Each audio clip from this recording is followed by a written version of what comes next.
dos precatórios na Câmara. Agora, a bola está com o Senado. Nós vamos falar um pouquinho mais sobre a votação de ontem, as perspectivas para a PEC dos precatórios. Para isso, convidamos o líder do governo na Câmara, o deputado Ricardo Barros, que mais uma vez atende a CNN. Deputado, obrigado pela entrevista aqui para a gente. Bom dia para o senhor.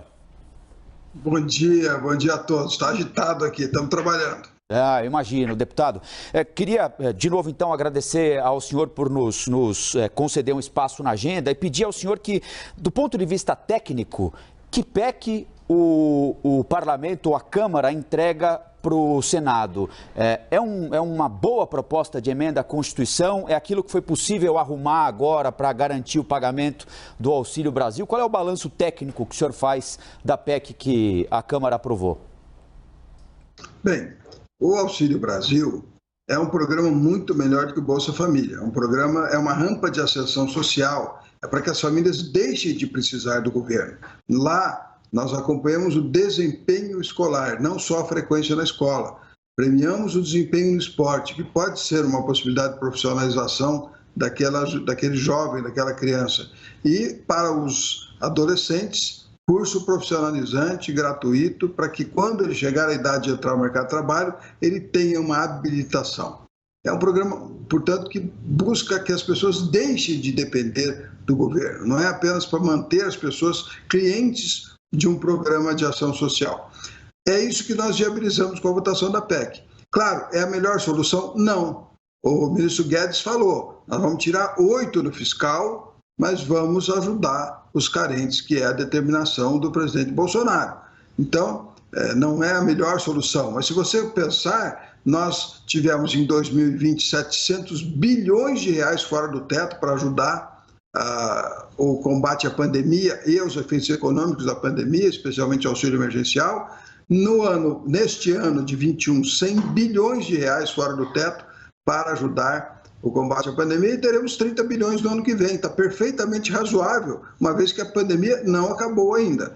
Então, foi o possível, ajudamos a apoiar os prefeitos, demos prioridade para os pequenos valores de precatórios, os requisitórios de pequeno valor, tivemos o cuidado, né, de atender aos professores, assegurar também a participação dos créditos que eles obtivessem, que eles tenham nesses precatórios, acordamos com governadores, para que tivesse o voto suficiente para passar. A política é a arte do possível e nós temos um projeto que é muito bom no sentido de que ele resolve os problemas que estavam em discussão, Auxílio Brasil, teto de gastos e o rigor fiscal, e nos permite avançar. Deputado, qual é a perspectiva que o senhor tem para o Senado? É claro, o trabalho da Câmara foi feito, está entregue. O Senado não tem sido tão rápido e tem apresentado alguma resistência a algumas propostas, como a reforma do imposto de renda, por exemplo, a votação da indicação do ex-ministro para a vaga no Supremo Tribunal Federal. O senhor tem expectativa de que, nesse caso específico da PEC dos precatórios, a coisa ande mais rápido ou o governo trabalha com a possibilidade de uma velocidade menor no Senado? Bem, aqui na Câmara, a atuação do presidente Arthur Lira foi muito forte, nos ajuda muito na coordenação das votações, e também a ministra Flávia Arruda, o ministro Ciro Nogueira, que estarão atuando no Senado. Não o Arthur Lira, mas os demais. Eu espero que sim, o presidente Pacheco já deu uma declaração que vai agilizar e nós esperamos que seja votado rapidamente no Senado Federal. Mas é uma outra casa, tem outra dinâmica. Lá, o senador Fernando Bezerra, líder do governo no Senado, é que vai poder explicar melhor a vocês as expectativas que ele tem de aprovação no Senado Federal. Nós aqui entregamos bem a nossa tarefa. Eu disse na votação do primeiro turno que íamos aprovar e aprovamos, e disse que aprovaríamos no segundo turno com mais votos se conseguimos apresentar esse resultado. Portanto, a liderança do governo tem essa articulação com a base, uma capacidade de leitura da votação. Não foi fácil, porque partidos de oposição mudaram de posição na hora de votar o segundo turno, ficaram contra o auxílio de R$400, mas ampliamos a nossa participação na base do governo e conseguimos aprovar uma boa conquista para os brasileiros. Deputado, a Basília Rodrigues quer fazer uma pergunta ao senhor também. Oi, Basília. Oi, deputado, tudo bem? Muito bom dia ao senhor Colombo, me passando aí a palavra.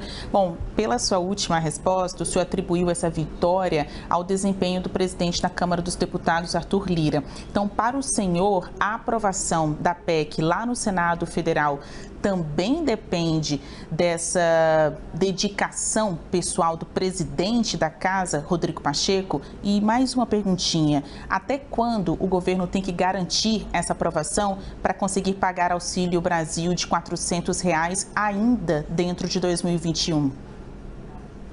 Azília, nós temos a expectativa de que o presidente do Senado se empenhe na votação. A dinâmica dele em relação ao plenário do Senado é diferente da dinâmica de Arthur Lira na Câmara, mas, obviamente, ele, como presidente, tem muita força e nós temos que votar rapidamente no Senado para que haja tempo para a implementação da proposta. Inicialmente, o ministro João Roma tinha pedido 40 dias para implementar, mas nós vamos, obviamente, estar fazendo já o trabalho de implementação, né, de preparação da implementação, para quando aprovar poder pagar ainda em dezembro. O ministro João Roma, portanto, tem que acelerar o seu trabalho, mesmo ainda sem a certeza da aprovação, para que ele possa, sendo aprovado, ter tempo de implementar. Está tudo sob controle, as nossas previsões de votação estão corretas, o governo tem clareza da responsabilidade de não deixar desamparados os que tiveram a sua capacidade de ganho, de sustento da família atingidas pelo isolamento social da Covid. Gustavo Uribe, agora a sua pergunta para o deputado Ricardo Barros, líder do governo na Câmara. Bom dia, líder. Líder, o senhor acabou de reconhecer que o governo federal não deixará a população desamparada e reconheceu também que no Senado Federal o jogo é outro, há outras dificuldades. Caso não seja possível aprovar neste ano no Senado Federal, o plano B é palpável, é possível? Se fará um orçamento de guerra pagando um auxílio emergencial que poderá chegar a até mesmo R$ 600? Eu não acredito nisso. Esses R$ 600 é a oposição que diz, nós somos contra, votamos contra o auxílio de 400, mas se passar nós queremos dar 600. É uma absoluta falta de respeito à inteligência das pessoas, né? Para dar 400 nós somos contra, mas se tiver que dar, queremos dar 600. Obviamente, a absoluta falta de responsabilidade fiscal, de entendimento da situação que passa o país. Eu não quero especular resultado no Senado, porque não é a minha função, mas estamos confiantes na aprovação. Não tem plano B. Vamos aprovar a PEC dos precatórios. Eu falei o tempo todo aqui na Câmara e aprovamos, e a meta é aprovar no Senado. Líder, bom dia. Luciana falando aqui. Queria introduzir aqui a temática daquele que ficou conhecido, chamado, apelidado de orçamento secreto. Queria sua avaliação sobre o julgamento tramitando no STF e também gostaria de saber se é possível dar transparência a esses recursos, líder. Luciana, sem nenhum problema. Os recursos são transparentes, pois eles são empenhados e pagos pelo sistema financeiro do governo federal. Os recursos são todos destinados a prefeituras, a instituições. Não há nada que se possa fazer secretamente com dinheiro público. É impossível, dentro da legislação que nós temos, fazer alguma coisa secreta com dinheiro público. Então, isso é uma falácia, na verdade, né? Mas as emendas de relator, né, nós estamos tratando de quem ordena a despesa, né? As emendas de relator foram contestadas pelo Supremo Tribunal Federal. Lamento a interferência, de novo, do ativismo político do Judiciário no Legislativo e no Executivo, que está cada vez mais frequente, mais imprevisível e mais intensa, mas não há nenhum problema também em, eventualmente, alterar aqui a forma da tramitação para que os requisitos que foram levantados pelo Supremo Tribunal Federal possam ser atendidos. Isso não é um problema, isso é apenas uma questão burocrática que pode ser resolvida, mas a solução ainda não está dada. Vou lembrar vocês, orçamento é no Congresso, né, que é a sessão conjunta de Câmara e Senado. E Congresso, o presidente é o senador Rodrigo Pacheco e o líder é o senador Eduardo Gomes. Não quero entrar em detalhes sobre essa questão, porque não é da minha alçada. eu sou apenas um apoiador da solução que for decidida. Obviamente, sou especialista em orçamento, eu fui o autor da resolução número 1 de 2016, que define toda a tramitação das matérias orçamentárias, fui relator do orçamento, entendo bastante dessa matéria, mas eu apoiarei o senador Rodrigo Pacheco, o senador Eduardo Gomes, na solução que eles encaminharem. Não é meu papel tentar solucionar o problema ou dar a vocês a informação de como isso será feito. Mas a emenda de relator, o questionamento que se faz e o Supremo acolheu é de que ela não permite à sociedade ou a quem queira saber quem é o deputado ou o senador que está destinando verba para determinada finalidade, que a finalidade às vezes é excessivamente genérica, ou seja, não há ali a descrição que o dinheiro é para reformar o posto de saúde da cidade tal, mas é um dinheiro para melhorar a saúde pública do Paraná, do estado do senhor, ou de São Paulo, ou do Ceará. Essas críticas são verdadeiras? Colombo, não é assim.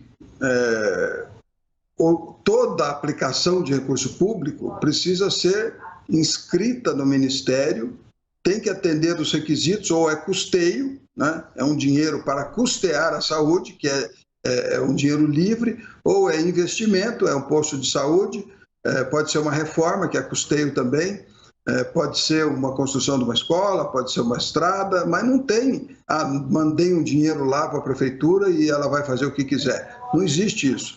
Todos os programas que forem atendidos pelo relator, ele indica ao Ministério o beneficiário, não, quem vai receber o recurso, se é uma prefeitura, se é o governo do estado, se é uma instituição filantrópica, e qual é a finalidade, se é investimento, se é custeio, e essa instituição e essa prefeitura tem que se inscrever no nosso SICONV, Sistema Nacional de Convênios, com o objeto do que ele vai fazer com o dinheiro e vai prestar conta da execução desse objeto no Tribunal de Contas da União. É tudo absolutamente transparente e acompanhado.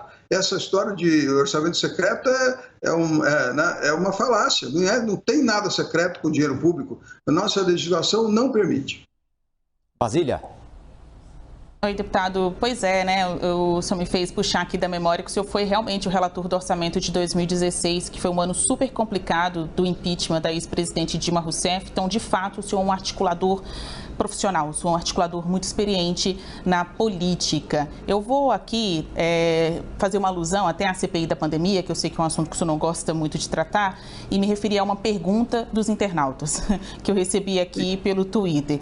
Uma pessoa questionou: o Auxílio Brasil tem prazo para terminar até o fim de 2022. Perguntem a Ricardo Barros, dá para comparar um programa que perdurou por 18 anos, aí ele está se referindo ao Bolsa Família, com para um ano apenas? A sua articulação, qual a resposta?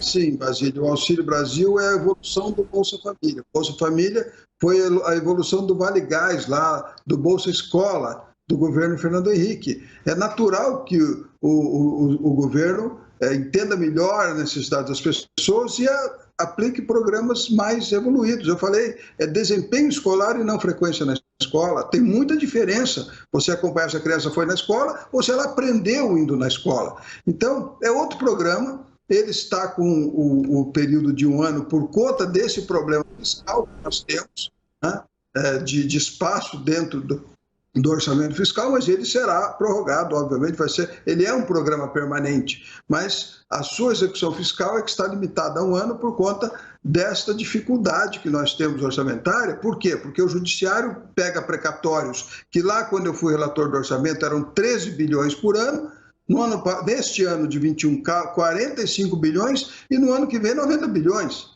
E se no ano que vem for 200 bilhões, então não vai ter saúde, educação, infraestrutura, não vai ter nada no Brasil, só pagamento precatório?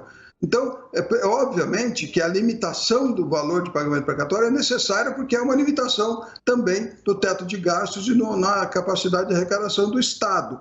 Nós já temos limite de pagamento precatório dos estados e dos municípios, que é 2% da receita corrente líquida. Há anos já existe essa limitação. Independente de quanto tenha de precatório, o Estado paga 2% da receita corrente líquida de precatório, deposita no Tribunal de Justiça e eles vão executando. Então, o que está sendo feito para o governo federal já existe para os estados e municípios e não se criou toda essa polêmica que está sendo feita agora. Então, está tudo bem, nós estamos numa véspera de ano eleitoral, o negócio é criticar o governo, é falar contra, mas é lamentável os partidos de oposição no Brasil votarem contra o auxílio de R$400 para os necessitados, né? É muito olhar para a eleição em vez de olhar para o povo. O Auxílio Brasil é melhor do que o Bolsa Família, na sua avaliação? Sim, o Auxílio Brasil é uma rampa de ascensão social. Não é um programa para fazer clientela de pessoas que dependem do governo. É um programa para fazer com que as pessoas deixem de depender do governo. Por isso avalia desempenho escolar, por isso premia o desempenho no esporte, porque muitos atletas ganham a vida sendo atletas, né? E também por isso é que ele qualifica os jovens que estão no programa, das famílias que estão no programa, com uma profissionalização no Sistema S. Quando ele fizer 16 anos, que ele puder ser estagiário, ou quando ele entrar no mercado de trabalho, ele vai ter uma habilitação e vai facilitar o seu acesso ao primeiro emprego. Aí essas famílias não vão mais precisar do auxílio do governo, vão ser brasileiros autônomos, capazes de sustentar com dignidade a sua família. Esse é o Brasil que o Bolsonaro quer, não é o Brasil dos que ficam dependendo de ajuda do governo até o tempo todo e o governo não os ajuda a deixar essa situação de viver da ajuda do governo. Conversamos com o líder do governo na Câmara, deputado Ricardo Barros. Deputado, mais uma vez, obrigado pela entrevista. Bom trabalho ao senhor. Até a próxima, hein? Um abraço a vocês. Obrigado. Obrigado. Obrigada. 9h21.